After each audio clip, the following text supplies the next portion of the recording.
Mr. John Thompson. Thank you. Thank you. You know, a lot of people ask magicians how they get started, and my real first interest was doing card cheating. I saw a motion picture called Mississippi Riverboat with Tyrone Power, and I saw the Derringer hat and the frock coat and the brocade vest, and I said, that's what I want to be, as a card cheater. So at 8 years old, I ran out and bought a book called Expert at the Card Table. And I spent 4 years learning everything in the book and came to the rude awakening there weren't too many places for a 12-year-old card cheater to work. So I decided then and there to do magic. But that's my grassroots.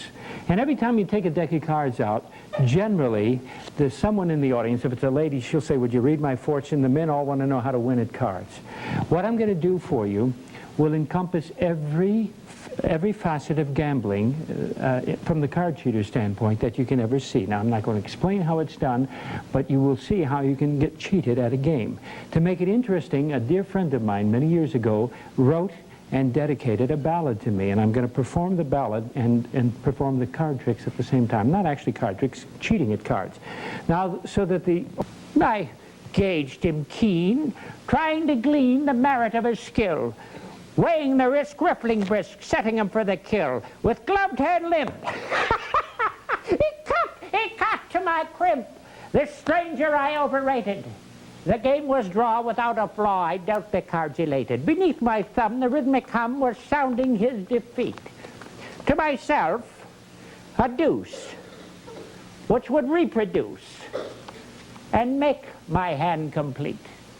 With four of a kind, I didn't mind my rival's haughty air, his marble face, his icy grace, I'd sentence to despair.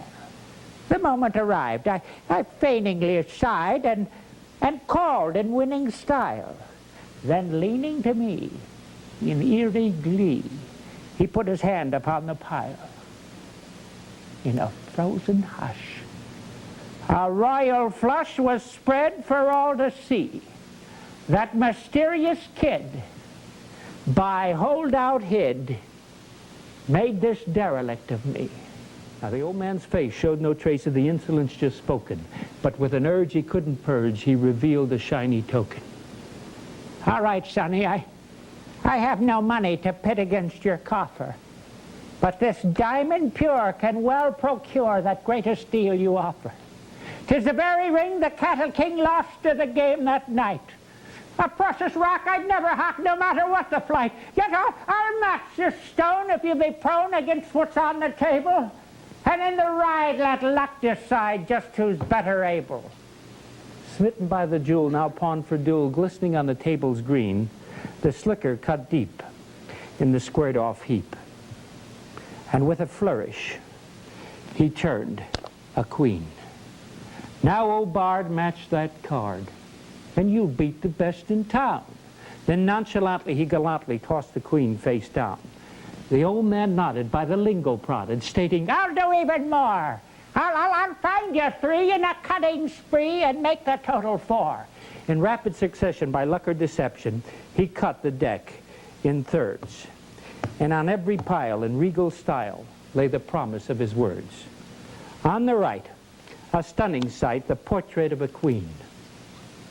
To the left, neatly cleft, a second in the scheme. In the center, too, without a clue, the last of the ladies was there. Then over she went, toward the other sent, placed face down with care. The promise breached, the old man reached for his jewel and all he'd won. But the slicker fast made a grasp on the move as it was done. Wait, old dad, your eyes are bad. Look again and see my king.